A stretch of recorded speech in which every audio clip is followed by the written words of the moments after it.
call made to me from the cell of my late nephew that my sister, her husband, Isam, and their 3 children, Ali, Isabella, and Giselle, had perished in a traffic accident overnight.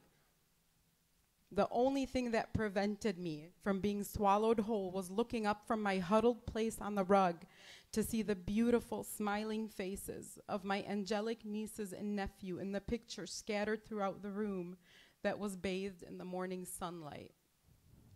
And while this moment will forever remain etched in my being, I choose not to remember how they died, but rather how they lived. Rima, my baby sister and only sibling, followed me into this world a short 11 months after I entered it, as if to ensure that she and I would experience every moment of this life together, including both my first birthday and hers and every birthday thereafter. So close in age, appearance, and demeanor that people often confused us for twins. In many ways, we were one, sounding very much alike, finishing one another's sentences, sharing the same likes and dislikes, communicating in our own secret, often unspoken language. Even references to us were conjoined. It was never Rena or Rima, but always Rena and Rima. And as we grew into our own, developed our individual passions, and found our separate paths, we remained deeply connected through a bond neither of us could explain, but grew to rely on heavily. Isam came into our orbit, and I say our because you could not be part of just one of our lives. You had to accept us both. When Rima was in high school, their love story was one of fairy tales. Isam was Rima's first love, and she was without a doubt his life's greatest. Isam had a thirst for life that was unlike any I had seen before. He drank up the world and was the life of every gathering. He was an endless prankster, making me a very regular target of his almost believable tall tales. He had a passion about what he cared for that was unmatched, and he used whatever litigation and negotiation skills he had gained in law school and his career as a realtor to crush the most solid of arguments. He and I had very similar personalities, often going head to head on issues we were both deeply passionate about. But regardless of any ideological differences, there was not a single moment in his life when I called on him that he wasn't ready to go head to head for me. I know that all who knew him can attest to this. Ever the idealistic romantic, he proposed to Rima in true Isam fashion. During a family cruise vacation we had all taken at sunset at the bow of the cruise ship in honor of the movie Titanic, which they had seen on their very first date. He loved her with a fierceness I had never seen before. They married right before Rima's 21st birthday while she was in college and he in law school. They waited a few years to have children so that they could focus on finishing medical and law school and starting their careers.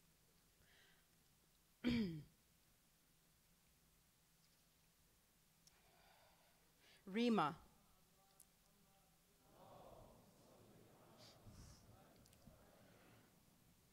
Rima, my beloved baby sister. While she was the younger one, only by 11 months, she would remind everyone, she was my compass, always pointing me in the right direction. She kept me anchored, often referring to her as the yin to my yang. Only she could provide me comfort when I needed it most. She not only understood my biology, but shared it. I was the fiery one. She was the calm after my storm, our family peacekeeper. I was always the one compelled to seek immediate action, while she would sit in quiet observation, mentally and carefully charting her next move. While I drifted in and out of different career paths, Rima was decided at a very young age that she would become a doctor. She chose the field of medicine because she had a passion for healing and a compassion for all living beings that surpassed anyone I have ever known. Her compassion was her superpower, and she channeled it into her children and her patients, who scheduled appointments and spent most of the time not complaining of ailments, but simply seeking comfort in her presence. She would often share frustrations about not having enough time to spend with them. She was a staunch and unrelenting advocate for them and shared her personal cell phone number with many of them, who would call on weekends and at all hours of the night with questions. When I would ask her how she managed, she would simply shrug and say, "It comes with the territory." But I knew it didn't. I knew that she chose to go above and beyond every time. Rima never allowed the science of her work to overshadow the human aspect of it. She would often phone me, particularly after a rough day when she had to deliver bad news to a patient or upon learning of a patient's passing, just to release emotion she had suppressed all day. She faced perpetual emotional depletion, but never once regretted her career choice. In fact, when she was recently promoted into an administrative position with Beaumont, she insisted that she did not wish to give up her patients. They were the reason she loved what she did, and thus was still working to balance an exhausting list of responsibilities that included, upon her persistence, her patient care. She was my rock. Her strength was unmatched. She was the only person who could relieve any stress or anxiety. With her by my side, I was assured all would be okay. She was the cornerstone of our lives as a family, the person we went to at all hours for advice on health matters and other issues. She was the chief advocate for both of my parents and our entire family who had faced significant loss due to illness in recent years. So many in my family shared personal bonds with her and the children, including my cousin Hannah, who helped Rima and Isam daily with childcare as they were starting off in their careers, and who grew to rely on her greatly in every aspect of her own life. For as much as I loved Rima and Isam, I find it most painful to share with you the endless bounty of Ali, Isabella, and Giselle, or AJ, Izzy, and Jazz, as we often referred to them. These beautiful, precious children were our universe, every single one of us. As the only grandchildren my parents had, Rima would often tease me, asking, "When are you going to make me an auntie?" My response would always be, "How could I possibly create something as beautiful as what you've created and love anything more than these three children? I would rather give every ounce of my love to them." AJ, Habib Albi, the eldest of the three, and the first to expose me to true and unconditional love. I was at my sister's side when he came into this world, and my heart was never the same again. He was always known as a deep thinker, our quiet contemplator. He had a thirst for knowledge unlike any I have ever seen in a child his age. We both shared a passion for reading, and Rima would often jokingly complain to me that he would remain in bed reading by the light of his flashlight long after his bedtime. When I gave him a reading lamp last Christmas, Rima laughed, predicting he would use that gift more than any other he had received. An old soul, he was always full of contemplation, consumed by thoughts far beyond his years.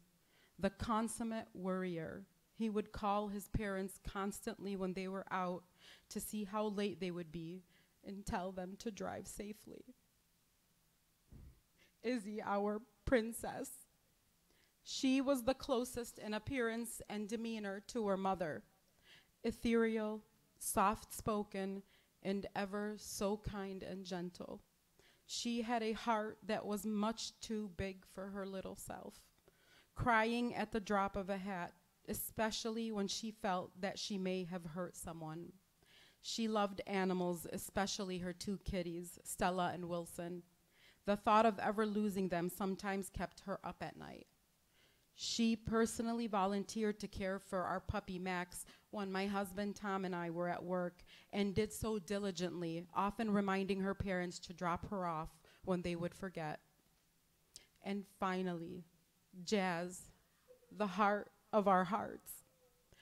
The youngest of the three, but by far the one with the biggest personality. Tiny in stature, but immense in presence, Rima and I jokingly called her the runt of the litter. Much younger than her brother and sister, Jazzy was not one to be left out or ignored. If she was in the room, you were most certainly paying attention. She had a smile that could light up the universe. She was my little Miss Sassy Pants, the one I told Rima and Isam, who was sure to follow in her Auntie Rana's footsteps and make some noise when it came to what she believed in and was most passionate about. You wait and see, I would tell them. The world is going to know her name. I never fathomed it would be in this way. There is so much I can say about Rima and Isam and my beautiful nephew and nieces. They were perfection, the closest knit of families doing everything together. Not a baseball, basketball, or soccer game went by without them all there. Not a gymnastics or violin practice or Arabic language lesson happened without them present, even in the face of their exceptionally demanding schedules. Somehow they managed to put 110% into their careers and into those three children. I often wondered in amazement how they managed. They all absolutely loved being around people as much as possible.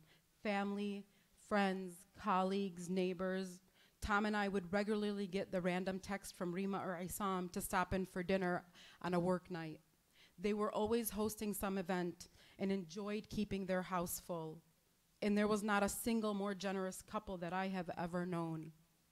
Just 3 weeks ago, I was filled with warmth and pride when I received a notification on our Northville neighborhood app from a gentleman who was praising the spirit of the family who had just knocked on his door, a mother, father, and their three beautiful children who were carting a wagon around the neighborhood, passing out gifts to neighbors.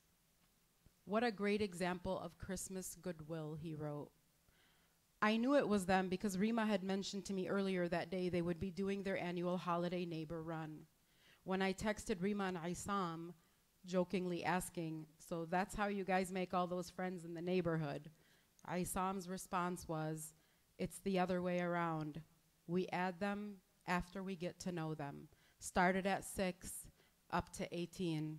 It's nothing serious, but it's nice to see how much a small gesture breaks down barriers. This was one of the last group text conversations Tom and I had with them before they left on their vacation. The irony that it sums up how they all lived does not escape me. The void they have left in our lives is bottomless. Tom and I lived only 4 blocks from Rima, Isam, and the children, having purchased our home in their neighborhood to be as close to as possible to them. They were a part of our day-to-day, the children serving as a fixture in our lives. They were our universe, and while our universe has been shattered, what sustains me is knowing that for the rest of our days, Tom and I will live to honor what they all cherished and believed in so that their legacy may live on. For now, they remain in every corner of our heart and home, in the consciousness of every patient of Rima's who has reached out to me personally, and in the eyes of the friends of AJ, Izzy, and Giselle that I have personally looked into. For while my sister and her family are no longer with us, it brings me great comfort to know they will live on in the hearts of those children who loved them, and in each and every single one of us forever. Al-Fatiha.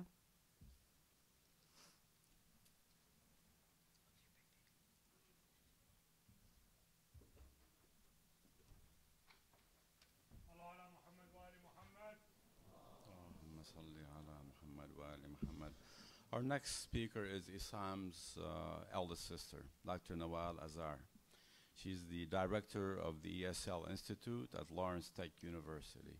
Please let's welcome her with a salawat ala Muhammadin wa ala Muhammad. Allahumma salli ala Muhammad wa ala Muhammad.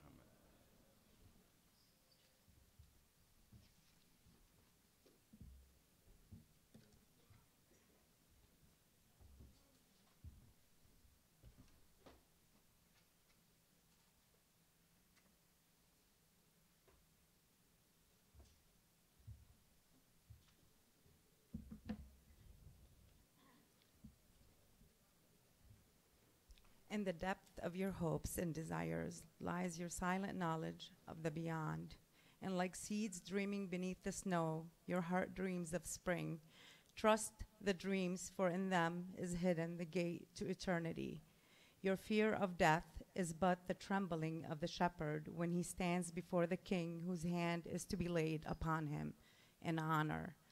Is the shepherd not joyful beneath his trembling that he shall wear the mark of the king? Yet it is he not more mindful of his trembling. For what is it to die but to stand naked in the wind and to melt into the sun? And what is it to cease breathing but to free the breath from the restless tides? But it may rise and expand and seek God unencumbered. Only when you drink from the river of silence shall you indeed sing. And when you have reached the mountaintop, then you shall begin to climb. And when the earth shall claim your limbs, then shall you truly dance. Khalil Gibran, the prophet. I wanted to start with this quote from the prophet because it is one of my favorite. My parents had 4 girls before they had Isam, so you can only imagine their pride and glory the day Isam came into our world. At the time I was 7 and the eldest, Isam was our world and dearly loved our mother, father, and siblings, and I sought to care, shelter, and protect our baby brother. Isam was the crown jewel of our family. As an adult, Isam was always the voice of reason, the calm in the storm. Ultimately, he became the head of our family. Rima's family and ours are close. Isam and Rima have known each other their entire life. We celebrated many holidays and birthdays together. Every summer, we would go out to Cass Lake on the weekends and spend the entire day there swimming, canoeing, barbecuing, and having fun.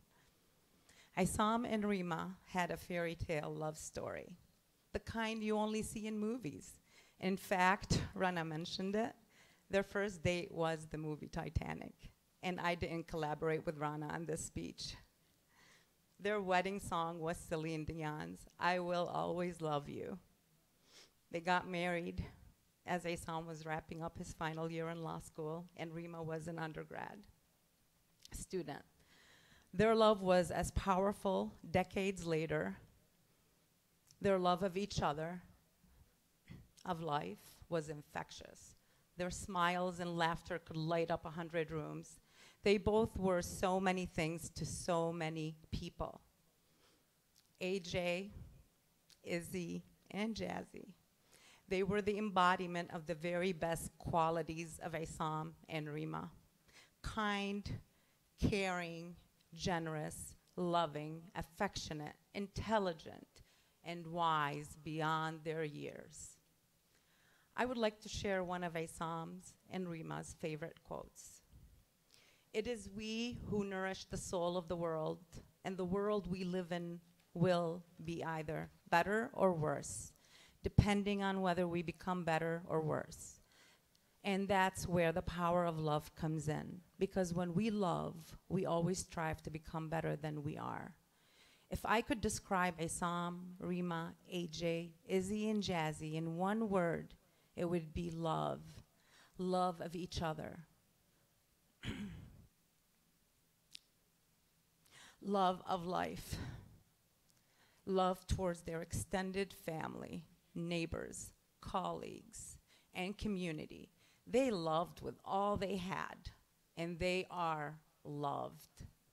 We are grateful for all the love and support both our families have received from near and far. We are not a public family. Many people don't know I'm even Isam's sister. Our life is very private. We are all about family. Our love for Isam, Rima, AJ, Izzy, and Jazzy will never die. And for that reason, we will never heal. Our grief is forever, because it is stated that grief and love are conjoined. You cannot have one without the other. Today we ask you, in Isam, Rima, AJ, Izzy, and Jazzy's honor, to be kind to each other, to please pray for my brother and his family.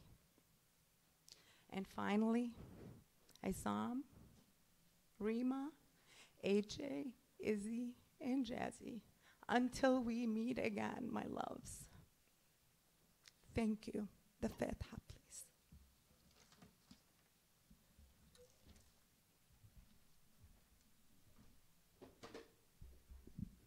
Thank you, Doctor. If I may ask that if you have an empty chair next to you, please raise your hand, because quite a few people are standing. So those of you that are standing, if you see someone with a raised arm, please go up and take a seat. Thank you so much.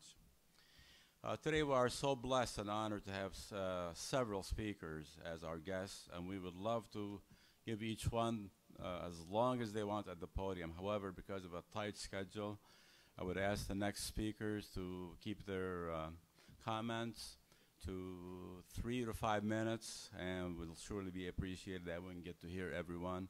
And we will start with our 3 speakers who are from our state, from a government, state representatives, and we are so blessed to have them. First to speak is the distinguished senior senator from our state of Michigan, Ms. Debbie Stabenow, who has served the state with distinction since 2001. And she has been really a true friend in this community, a great advocate of health care for everyone, helping our veterans, farmers, and empowering skilled labor in our state. Please let us welcome Senator Stabenow. Come on up, please.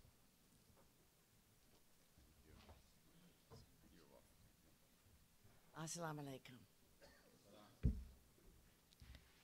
Sheikh Kazaruni and all of the imams and religious leaders and members of the Abbas family and friends, words come very hard at this moment with what has happened. But I really believe if you want to know the meaning of love and generosity and service, all you have to do is to look at the Abbas family and to listen to the wonderful tributes that have already happened. I so admired Dr. Rima Abbas's work. She was dedicated to healing others, and I shared her passion for healthcare and was so impressed with her commitment. Assam also used his skill as a lawyer in service to others, helping families be able to find homes, and in so many other generous ways. And their 3 beautiful children, Ali and Isabella and Giselle, I know how greatly they will be missed. Words cannot express how much. One thing was clear. The Abbas family had so much love for each other and so much love for the community that it couldn't help but spill out. That showed in how generous they were to everyone around them and to the community, has already been talked about. It's difficult to find the words to express how broken so many hearts are over this tragedy. Perhaps we can take comfort in the fact that the Prophet Muhammad, peace be upon him, faced agonizing grief. He did not allow that sorrow to harden his heart. Instead, he served humanity with kindness and compassion. It's what the Abbas family would want us to do now and going forward. And in fact, it's what they're still doing. I firmly believe that Lives will be saved by remembering the Abbas family with donations in their honor to Mothers Against Drunk Driving. And we can remember the Abbas family by doing what they would do, being kind to everyone around us. The prophet, peace be upon him, once said this: make things easy for people and not difficult. Give people good news and bring them joy. Bringing joy. That's what Rima, Islam, Ali, Isabella, Giselle did. My deepest sympathies and prayers are with the Abbas family and this entire community. Assalamu alaikum.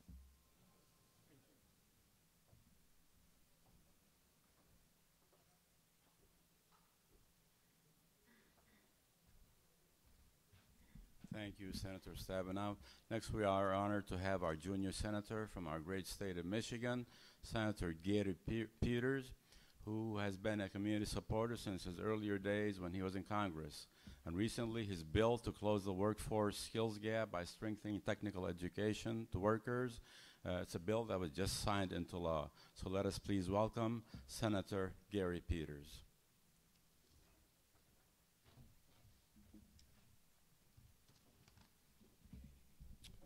Good afternoon. I stand before you today with my heart filled with sadness and pain. You know, I still vividly remember when I first learned of this horrible, horrible accident. And as I read the report, I was absolutely stunned. As a husband and father of 3 children myself, to have the lives of an entire family taken so violently touched me to my very core.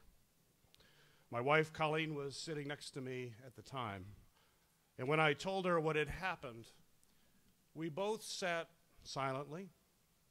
We looked at each other. We were unable to speak, and we found ourselves filled with emotion.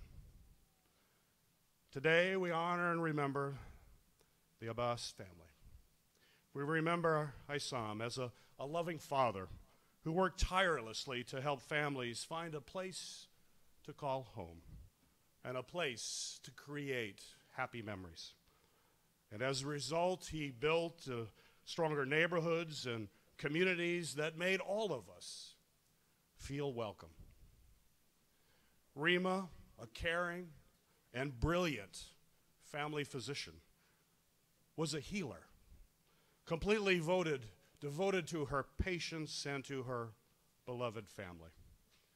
And their 3 beautiful children, Ali, Isabella, and Giselle, had bright futures that were so tragically cut short by this senseless tragedy. May God grant them rest.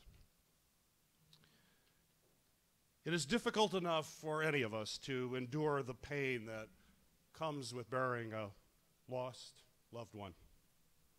But having to bury your children, your grandchildren, your nieces and nephew, your brother and sister, and all on the same day is a grief that no family and no community should ever have to endure. The tragic loss of these 5 bright, shining lights have left our community, our state, our country, and our world a dimmer place. And as senseless and as heartbreaking as it is for us to try and come to terms with a loss of such a wonderful, caring family, the truly devastating fact is that their deaths could have been prevented. They were happy, loving, and innocent. But their laughter, their joy, and all of their incredible potential ended in an instant because of a drunk driver. While nothing can ever bring back these precious lives, and they were lost on that Kentucky highway, we must carry on their memories and their spirit by working to stop tragedies from this happening ever again. It is shameful that no number of heart-rending losses can curb the reckless behavior of a few individuals. But as members of a community, we are charged with looking after one another.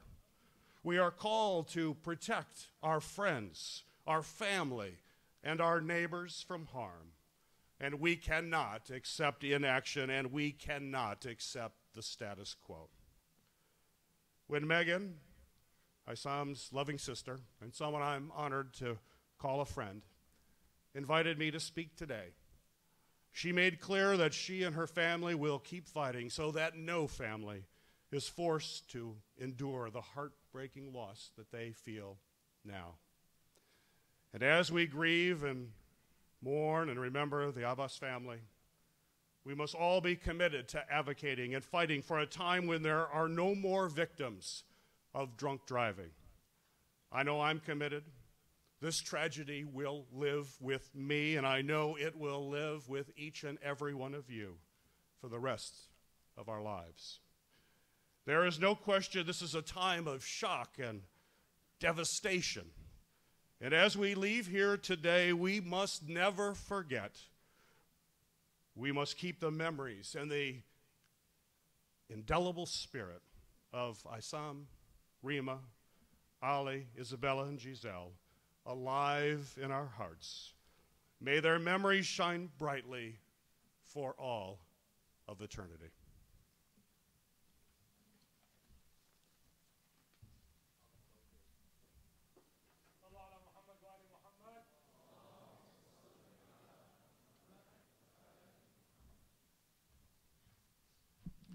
Thank you, Senator. Our next speaker is no stranger to any of us, because she is part of our community. She's a great supporter of protecting pensions, health care, and lately also our democratic election systems.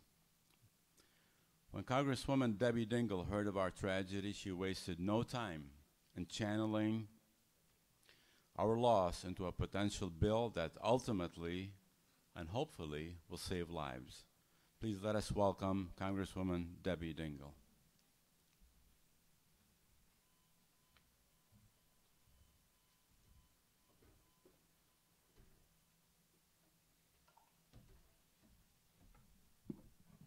To the imams, to the Abbas family, my friends, this community. You know, it's really been a very hard week. Dearborn, Northville, Westland, all of us connected have been trying to make sense out of something that doesn't make sense. And we love all of you. We know how much you are hurting. I don't think that I've ever had a worse night than I did Monday night when I was here with so many of you. As it really sunk in what had happened. And probably one of Izzy's friends, I don't even know who the little girl was, came up to me and had researched how the family had died, but that there was technology that could have saved their life. And said to me, why aren't you doing something? And then a number of the men, I'm now calling them elders, some of them may not be that old, but had also researched it. I mean, there were countless conversations in the back of this mosque about why aren't you doing something? So I left here that night and I called my chief of staff and said, we're going to do something. And so in the memory of this family, I did introduce the Abbas legislation to save lives this week, but we have to work together. So I don't understand. I have been praying to God all week, how can you do this? And I know the imams are trying to tell me to find peace, and my priest is saying God has a plan. Well, I don't know if this is his plan, but all of us have to really make sure that their memory is not lost. And if we can do anything to keep another senseless death that has no rationality to it, then let's as a community work together to try to accomplish that. So the legislation's in. I'm meeting with the auto companies. I'm meeting with MAD, the consumer groups. We're putting together the coalition already. If we work together, we can make this the memory of these friends, these community members, something that will not have been in vain. We love you. I know how hard this week has been. I just look at Ron and want to cry. And I don't, Rashida was at the vigil on Friday night and couldn't talk, or even, I told her my idea Tuesday morning, and Haley Stevens, who represents Northville, the three of us women, think of Rashida and I as double trouble. I promise you, the three of us, we're going to get this done. We love you.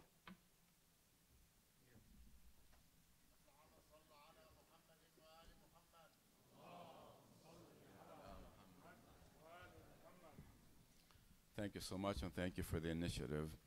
Our next speaker is the newly appointed Honorable Consul General of Lebanon, Mrs. Suzanne Muzi Yassin. We welcome you to our great community, and we thank you for taking time out to be with us today. Let us welcome the Honorable Suzanne Yassin. الصلوات على محمد وآل محمد.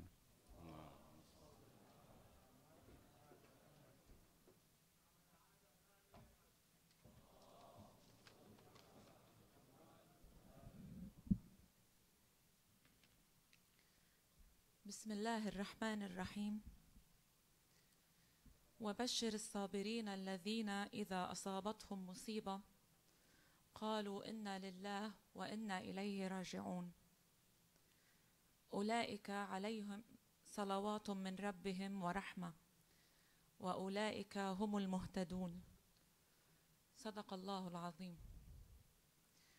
Distinguished Senator Peters, Distinguished Senator Stepinow, Honorable Congresswoman Debbie Dingell, esteemed judges and dignitaries, السادة العلماء الأفاضل، أهالي وأحبة العائلة الفقيدة، الحضور الكريم من الفعاليات الرسمية والاجتماعية والمهنية، أخواتي وإخوتي، السلام عليكم ورحمة الله وبركاته. وخير ما تستهل به الكلمات هو السلام في حضرة فاجعة هزتنا جميعا بعمق، وضعتنا أمام سيل من المشاعر والأفكار والأسئلة ذات الصلة بفلسفة البقاء والفناء، بسيرورة القضاء والقدر، بحكمة إلهية كامنة في الحدث الأليم والموجع جدا، لنستفيق من كل ذلك على واقع لا نكاد نصدقه. نعم، لقد رحلوا. عائلة جميلة لطالما فاضت حبا وعطاء في محيطها، وتركت ألطف وأعذب الأثر في نفوس كل من عرفها وخالطها عن قرب.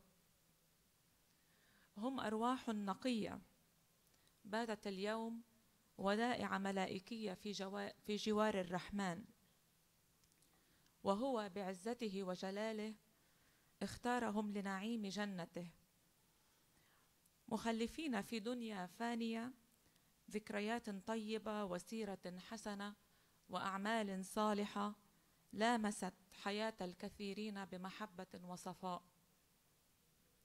هم رقدوا بسلام، أما أحبتهم والكثيرون ممن صعقتهم قسوة هذا الرحيل المبكر، وأنا منهم، ها نحن نبحث اليوم عن السلام مع ذواتنا ومع الآخرين. إذ ماذا تعني مصائب الحياة الأخرى أمام مصاب جلل؟ في حضرته ندرك صغر وبساطة همومنا اليومية وعبثية القلق العابر، ونعي أن خلافاتنا وانقساماتنا الدنيوية وخساراتنا المتراكمة لا تساوي شيئا أمام خسارة بهذا الوقع المدوي. جل ما يجمعنا ويؤلف بين قلوبنا اليوم هو ذاك التعاطف الإنساني النبيل وانحناءة حب أمام أهالي العائلة الفقيدة الغالية سائلين المولى سبحانه وتعالى أن يغمر قلوبهم باللطف والصبر ويلفها بالسكينة والسلوان.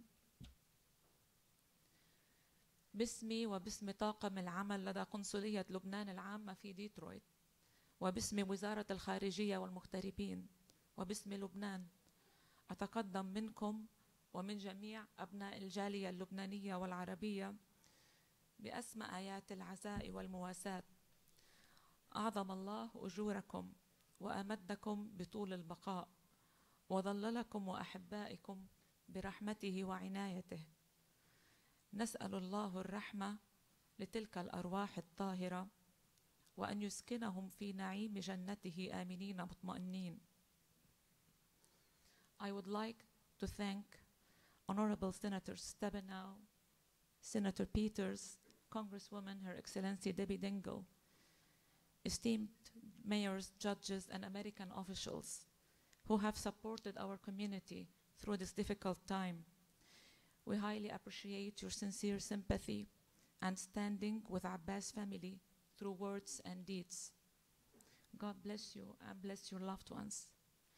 أختتم كلمتي بالإشادة بمبادرة عضو الكونغرس صديقة الجالية اللبنانية السيدة ديبي دينجل، واقتراحها لمشروع قانون بشأن تزويد السيارات الجديدة بأجهزة لفحص مستوى الكحول قبل السماح بتشغيل المحركات، وهو مشروع يحمل اسم عائلة عباس ويسعى إلى منع تكرار مأساتها. فكل المحبة للسيدة دينجل وكل الأمل أن تتوج مبادرتها بالنجاح. لعل ما حدث رغم مرارته قد ينتج حالة من الوعي، ولعله سوف ينقذ حياة الكثيرين. الفاتحة لأرواح الراحلين وأرواح أمواتنا جميعا.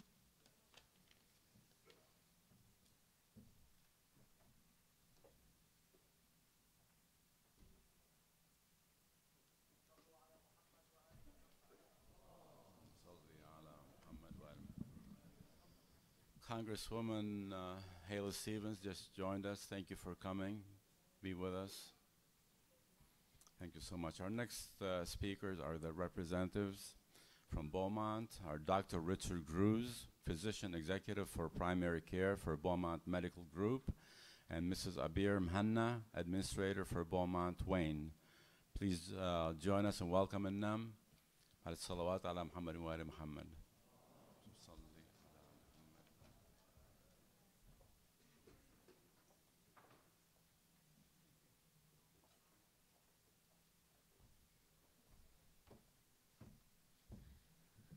بسم الله الرحمن الرحيم. السلام عليكم ورحمة الله وبركاته. As a member of Beaumont family, I would like to read a message from Eric Widner, our Beaumont Hospital president. This message was shared across Beaumont staff, physicians, and patients as we were devastated by the sad, tragic news that hit us all with the loss of Dr. Rima Abbas and her family. Dr. Abbas spent her medical career at Beaumont Health, starting with her family practice residency at Beaumont Hospital Wayne. In addition to serving her patients at the Beaumont Family Medicine in Garden City, she was the medical director of the region of primary care of Beaumont Medical Group. Family medicine is a clinical discipline that fosters rich, long-term relationship with patients from birth to old age.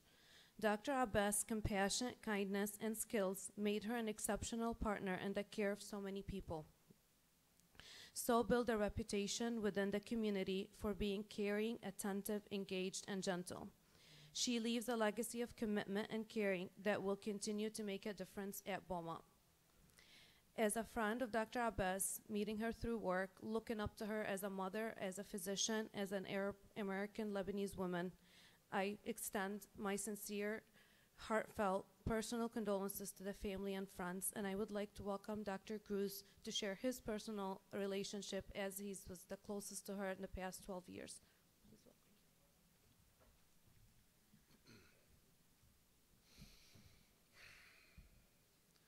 Dear distinguished guests, members of the Dearborn community, friends, and especially the family of Assam and Dr. Rima Abbas, it is with a heavy heart I stand here before you.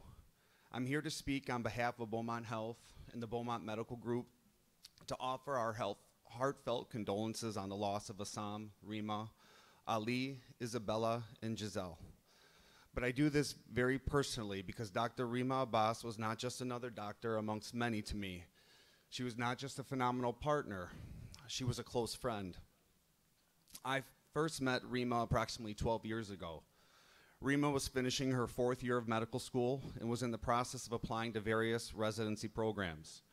She was following her passion of family medicine, a field which fit her style of caring and compassion and strong patient bonds.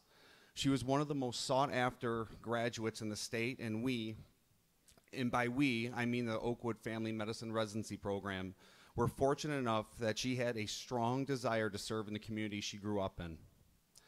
Now, I've told this story many times this week, but I can still remember the very moment my friend, Dr. Susan Beydoun, introduced Rima to me. At the time, I was finishing my intern year, and Rima and Susan were at one of our recruitment dinners. Rima had a confidence about her, and after spending a short time talking with her, I and the rest of my fellow residents knew just how very special Rima was. In residency, she quickly set herself apart. She had a strong medical knowledge. She could solve the most complex patient problems and never seemed to get flustered. She handled the rigors of residency with grace and, quite frankly, made it look easy. As her chief resident and eventually her faculty, I watched as she grew from a strong medical student to a well-trained doctor who earned the respect of her fellow residents and attendings.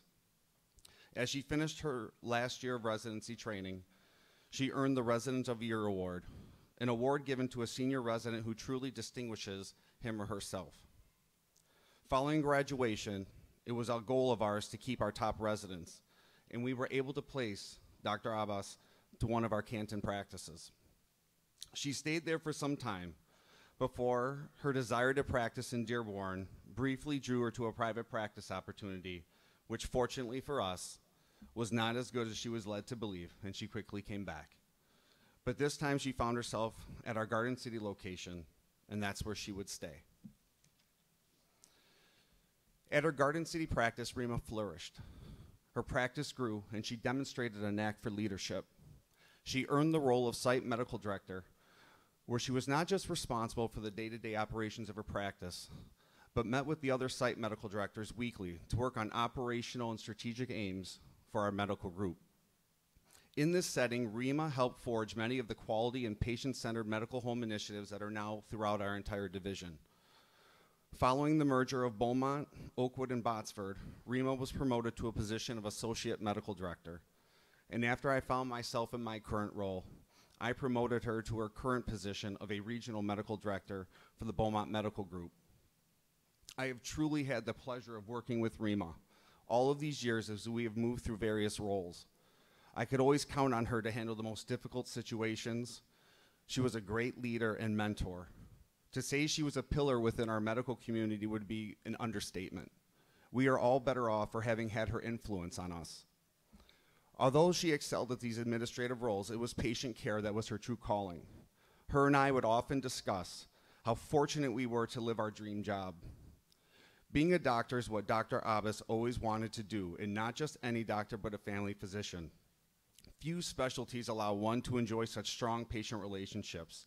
It is these relationships that kept Dr. Abbas energized. Her passion was infectious and set an example to all of us who witnessed it. She embodied everything a good family physician should be, and the lucky people who had the pleasure to be her patients know exactly what I mean. As I said before, I've had Rima as part of my life for the last 12 years. We've often discussed Assam, AJ, Izzy, and Giselle. I was always impressed with Assam and his love for life, his ability to dream big, which I always felt complemented Rima's realism. We discussed our children as we both started our families around the same time and needed parenting advice. We discussed family situations and knew we could always rely on each other for counsel. She loved her family so much. Her husband, her children, her mother, her father, and her sister. Her love for family seemed boundless. More important than the type of doctor she was was that she was a phenomenal person, one of the best I've ever known. She is the example I would hold up to others to strive to be. To the parents of Dr. Abbas, I do not know what you did in raising your daughter, but you could not have done a better job. I wish at this point I could give some sage advice on how to get through this.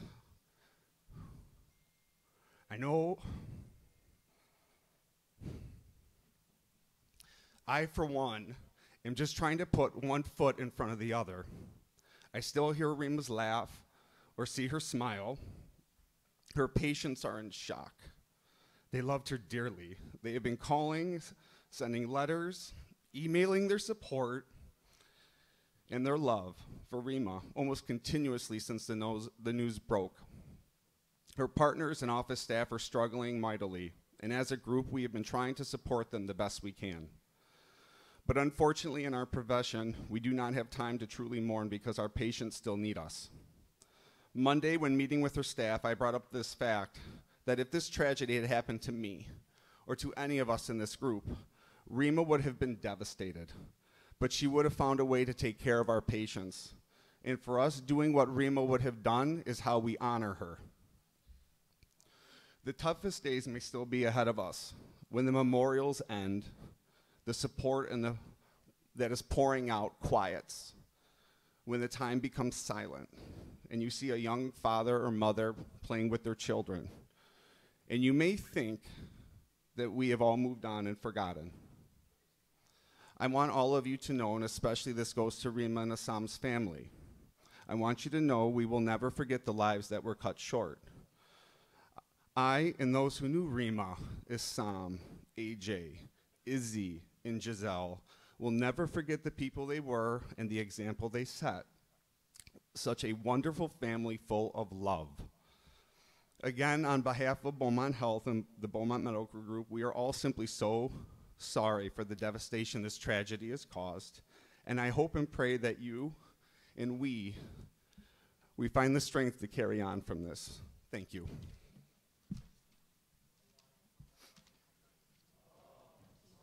Fatiha.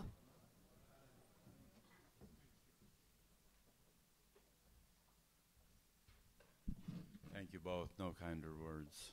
Appreciate it. Our next speaker is a great friend of the Abbas family, and he was a longtime friend of Issam. He's a successful attorney, and also, at his young age, he's an accomplished magistrate judge. Please welcome Judge Halal Farhat to the podium. As-salawat ala Muhammad wa ala Muhammad. Allahumma salli ala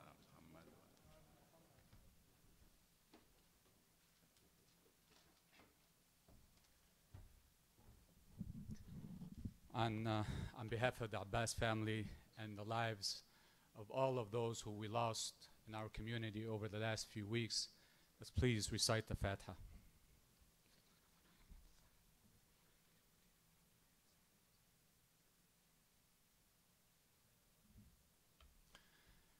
Honorable clergy, elected officials, Madam Consul General, friends and families, peace be upon you. Assalamu alaikum. Where does someone who's heartbroken start? How can I express how I feel or say anything that would comfort the families of my friend Issam and Rima and their children, Ali, Isabella, and Giselle? I can't. All I can do is share with you memories of the departed and ensure that their memories last and that they are remembered for all the wonderful things they did in life, all the smiles they brought to us, all the laughter they caused, and all the cheerfulness their presence mandated. I can stand here and tell you about how fun, loving, generous, thoughtful, how wonderful a person Issam was, or how caring, gentle, and kind Rima was, or how joyous and happy AJ, Izzy, and Giselle were, and how their smiles were electric and lit up a room. But that would not satisfy Issam, and it would not satisfy Rima. And I know Issam, and I know Rima. They didn't live a passive life.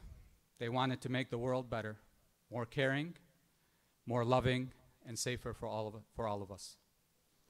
They would not have wanted this tragedy to go forgotten, memories to vanish, or time to erase this gruesome reality. To that end, in addition to what Congresswoman Dingell has introduced in Congress, I have confirmed with our distinguished State Representative Abdullah Hamoud that in honor of the deceased, he will introduce and sponsor legislation in the state of Michigan that reduces the alcohol limit to operate a vehicle in the state of Michigan from 0.08 to 0.05. Representative Hamoud will also introduce initiatives that will strengthen laws against distracted drivers and complete prohibition on the use of cell phones and handheld devices when operating a motor vehicle on certain roads in Michigan. That is but a small token to honor their memories. Isam and Rima belong to a very close group of friends. My wife and I, Sahar, Fayez and Abir, Hussein and Lina, Hussein and Linda, Rani and Zaina, Mike and Angela, Ali and Lena, Sam and Iman, and Ala and Samar. I can tell you that we are all so deeply hurt, so deeply affected by this tragedy. Although we turn to each other to make sense of this heartbreak, I know we can't, I know we won't, and I know we'll never find the answers. All we can do is be better friends, better neighbors, better brothers, and better sisters to each other. Try to make the world we live in a little better for ourselves, for our children, and for our communities. Isam and Rima were such a unique part of this group. They brought a sense of mild gentleness to us all. And I can share with you that over the holidays we had several gatherings, and one of those gatherings was at Isam and Rima's home. And they showed us, as they always do, so much comfort, so much love and warmth. And really the world seemed so perfect. And the tragedies that deface and devastate life felt so distant in their presence. This group will never be the same. Our lives will forever feel the void of their loss, and I know we'll never be able to repeat the sense of abiding permanence that we all had. I can tell you that as someone who has known Isam for so long, we shared so much of the natural cycle of life with all its ups and downs, shared so many perfect memories, good times and travel. And God knows that he enjoyed everything he experienced, enjoyed living and really saw the best in life. He was fearless, never let things affect him or trouble him. And no matter how bad life got, it never deterred or distracted him. Something I have always envied in Isam. It is a testament to the strength of his character. Isam was always reassuring and determined that at the end things will work out for the best, and life was intended to be beautiful and not marred by sorrow or despair. And really this is what it's all about. The fact that we all live our lives thinking we are impermeable to calamities and distant from distress. We're not. And as beautiful as life can be, it is filled with cruelties, because even a flower wilts. And so I hope that we can all live our lives mindful that we are fragile, and that all those who have been touched by the Abbas family can strive to make the world they live in better and less forbidding. I know that Isam loved writing poems, and I know he loved poetry. And I know that somewhere inside their home lies a book of poems that probably no one but Rima ever laid their eyes on, and no one but Rima should. And so the best way to honor my friend is to read a small part of a poem written by the famed Lebanese poet Khalil Gibran, aptly entitled The Beauty of Death. Unwrap me from this white linen shroud and clothe me with leaves of jasmine and lilies. Take my body from the ivory casket and let it rest upon pillows of orange blossoms. Lament me not, but sing songs of youth and joy. Shed not tears upon me, but sing of harvest in the winepress.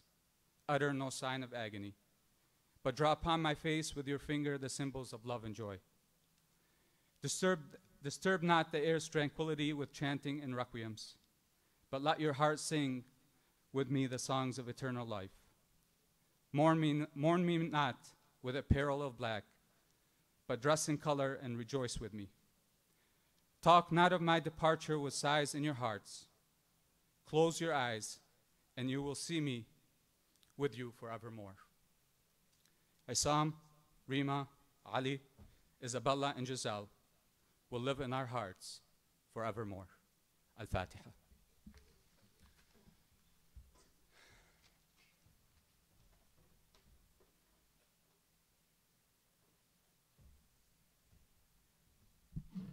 Thank you, Judge Hilal. Our next speaker is one of our two resident religious leaders and scholars at the center. Dr. Sheikh Ibrahim Kazarouni is a professor of theology with a degree in Judaic and Christian teachings. And we hope that he will bless this gathering and bring about some comfort to a grieving community. Sheikh Ibrahim Kazarouni, please come on up to the podium. As-salawat ala Muhammad wa ali Muhammad. Allahumma salli ala Muhammad wa ali Muhammad.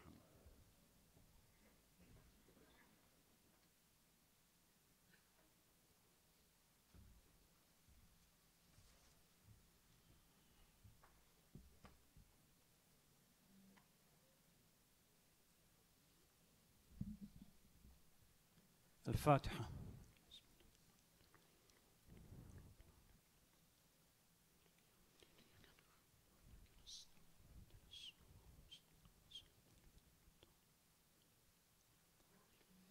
بسم الله الرحمن الرحيم. الحمد لله الذي لبس العز والكبرياء واختارهما لنفسه دون خلقه وجعلهما حما وحرما على غيره. ثم الصلاة والسلام على سيد الأنام حبيب إله العالمين سيدنا ونبينا بالقاسم المصطفى محمد وعلى آله الطيبين الطاهرين وصحبه المنتجبين.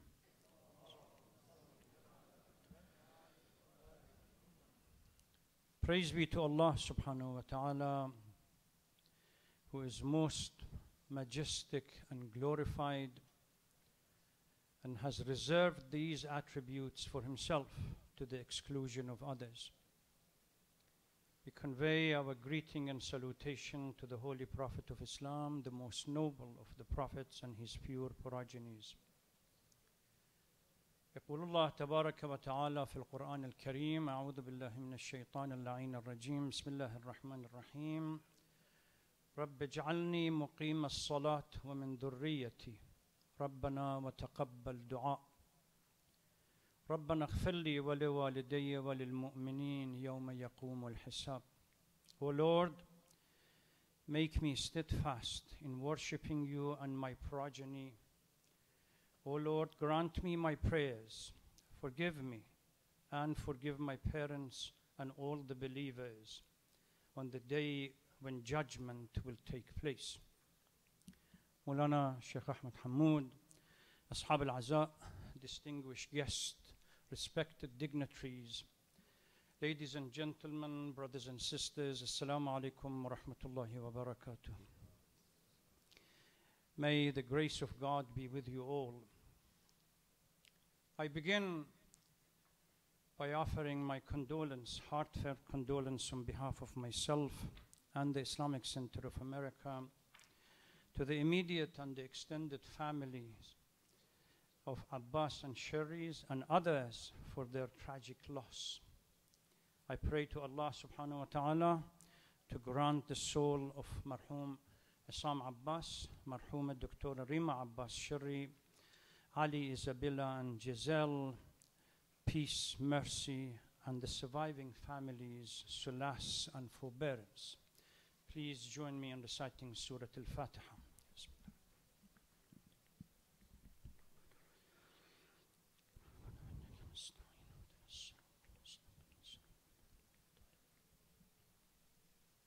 A week has passed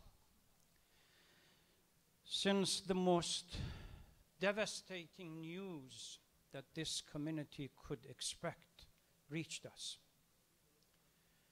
By the time we began to think about it, it became viral, not only engulfing reaction in the nation, it went global, and we began to receive condolences from around the world.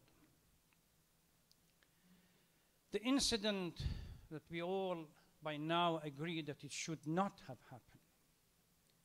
One of the questions that persistently asked, was there anything that could be done or could have been done to protect this family and other families victims of such a careless driver? Yes, it could have. During these commemoration events, we listened to orators, theologians, reciters of Azaa, and others making effort to make sense or bring some kind of a sense into this tragedy. But as we come to the end, or at least relatively winding down of our program, I want to depart from the usual theme and address something totally different. Because to me, the reason is simple. Whether we learn to restrain ourselves when we are facing calamities and challenges in life or not, whether we become more cautious when death comes and we become aware that death will come and it is inevitable or not, whether broadly we comprehend the various possible reasons for affliction of conflict in our lives or not. None of these personal understanding or personal level learning of the crises that have happened would negate our social responsibility to the fact when we see injustice, we have to stand up and oppose it and do something about it. Can we be so heartless to look to the families that just lost their beloved ones and their loved ones and simply shrug our shoulder and say, sorry, there is nothing else we can do? You might as well ask Allah subhanahu wa ta'ala for some kind of reward in the hereafter and go home, that's it? Or there is something that we can do? I'm delighted that Congresswoman Dingell posed this question to her colleagues when she presented the bill. How can I go back to my constituency and look my people in the eye and say that I, as a representative, can't do anything about their plights? It doesn't make sense. We can turn, as previously indicated by the speakers, we cannot bring back these souls, pure souls that were lost. But we can turn the situation in a way that no other family would go through what they have gone through. And this is the responsibility of everyone, including our representatives, politicians. We have to rise to the occasion and challenge those who are indifferent to the plight of the constituency and say enough is enough. Every step will help.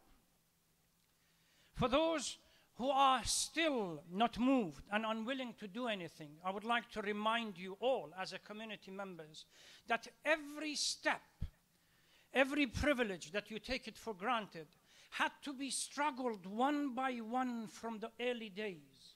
Now, even there were days that you couldn't go and bury your deceased people under the Islamic Star and Crescent flag. It had to be either the Star of David or a cross. It needed someone to stand up and challenge the established and the status quo and say, look, we really need our sensitivities to be addressed. There is one case that stands out, which I would like to remind everyone, that we can use the dogged determination of a sister and a brother of 25 years, and it is the Amr Act of 2010. When Sister Rahab and Brother Ahmad Amr after losing their children due to a freak accident, turned the table around, for 25 years struggled. And finally they managed to pass an act that is well known now as the Armor Act, protecting Muslim families with regard to some incidents that might happen. It is possible. We really need to stand up. In that case, it was Representative Gino Polidori that actually stood up and became the champion of the bill and make it a personal issue. Now, thank God, Representative Dingell is taking this courage and moving forward. What she needs is full support of the community. We collectively need to stand up behind her.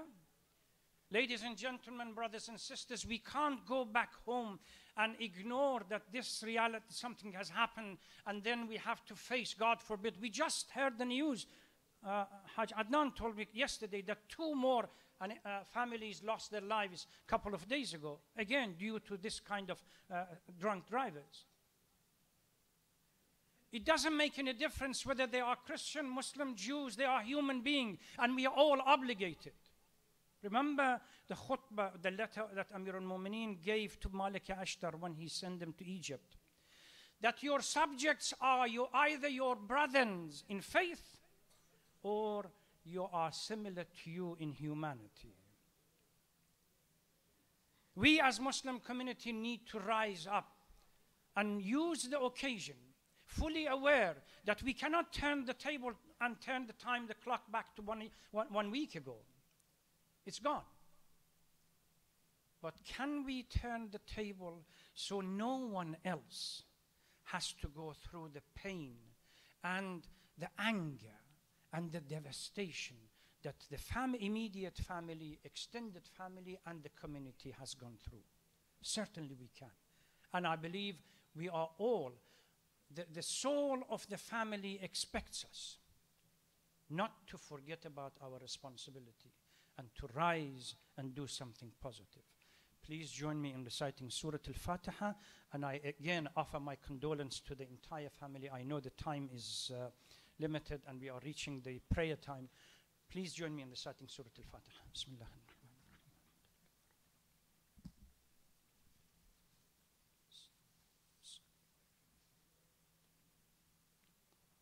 Wassalamu alaikum wa rahmatullah.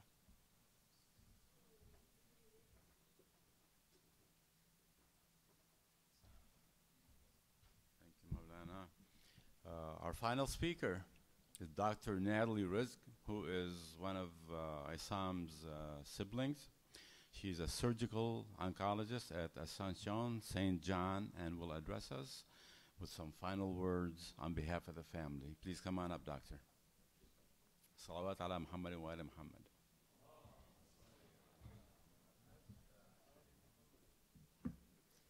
Thank you, everybody. I've actually spoken a few times. I was asked to speak, and I had written some things that were not completed. First of all, I would just like to start by thanking everybody for all the love and support that they have offered my family and I. The effects of this tragedy has reverberated across the world. It is felt across this country. It is felt amongst so many families in our community. With every adversity my family has faced, we have gained a greater appreciation for family and community. We will never make sense of the tragic death of my brother and his beautiful family. This is the greatest psychological and emotional trauma we will come to know. Before my father passed away in 2009, his advice to his children was to do whatever makes you happy and to be around people that make you happy. We learned not to take any single moment for granted in life. With my mom passing in 2014, my brother Isam and Rima became our pillars of strength. Because my brother Isam was the eldest son, that responsibility fell on him. 18 months ago, my brother Isam walked me down the aisle. He didn't actually walk, we actually danced down the aisle. That's how we lived. We laughed, we danced, we were not afraid to express our emotions. Yes, my brother wrote poetry, as Hilal said. He loved to write poetry.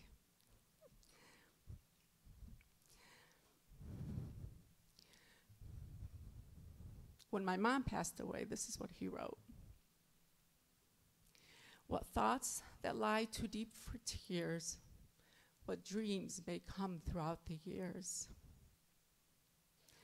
What days may bring that take their toll, what night that haunt our darkest soul.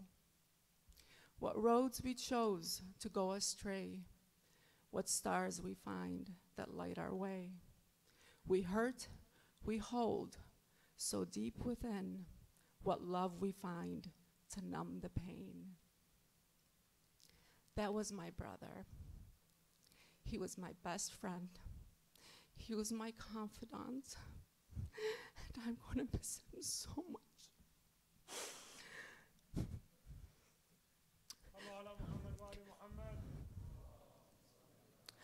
Rima.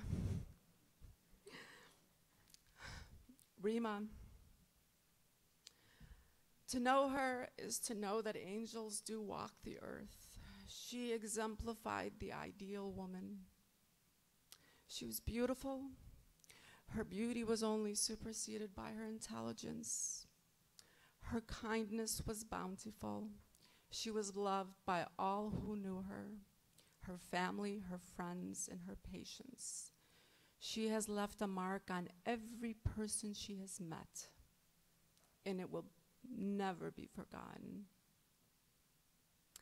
AJ, like his dad, also liked to write poetry. And I've read this poem a couple of times, and I'm going to read it again, so you'll probably get sick of it. I am geeky, is what it's called. He wrote this in 2017. My brother shared this with us over a year and a half ago. I am athletic and geeky. I wonder how the world came to be.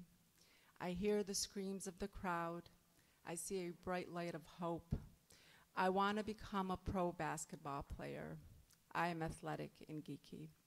I pretend everyone will be successful. I feel like something will always go wrong. I touch the stars reaching for my goals. I worry the world is unaware. I cry when I see death. I am athletic and geeky. I understand not everyone wishes good things. I say follow your dreams. I dream to help those in need. I try to get good grades in school. I hope world peace will become a reality. I am athletic and geeky. I am AJ. Isabella and Jazzy, they were the most beautiful little girls. They were kind, they were giving, and they were very, very girly. I had Jazzy as my secret Santa this year, and I cannot get the look on her face when I gave her her gift, which included she wanted for Christmas was slime. She will be missed, as well as Isabella.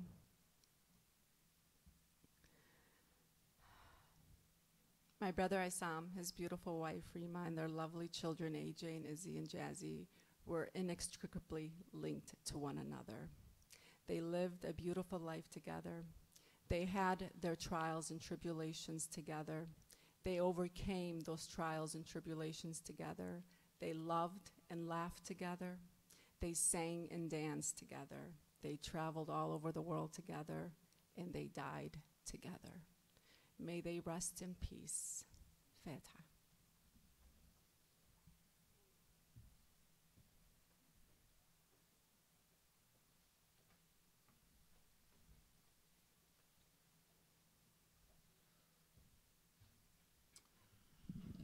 A couple of things. As you are leaving, There are some of these candles in memory of the family, a limited number. They're from Eternal Light, which is actually a non-profit organization, so they has donated these. And also there are also books, Miftah al-Janan, for those that read Arabic and du'as, and they're back there by the sweets, and there are also plenty of sweets too. And one other item too, we want to thank each one of you. I know that it's been a long day for a lot of you. A lot of you were here from a previous isbu'. And again, we thank you for your patience. We thank you for your love. And hopefully that no one will ever experience this again. And for those of you that already have paid your respects at these tables, you don't have to come back again. We understand there's a number of people here. And for those of you that have not paid your respect, just come on by, do a heart-to-heart as you go through. And again, we appreciate you, and God love you. Thank you so much for being here.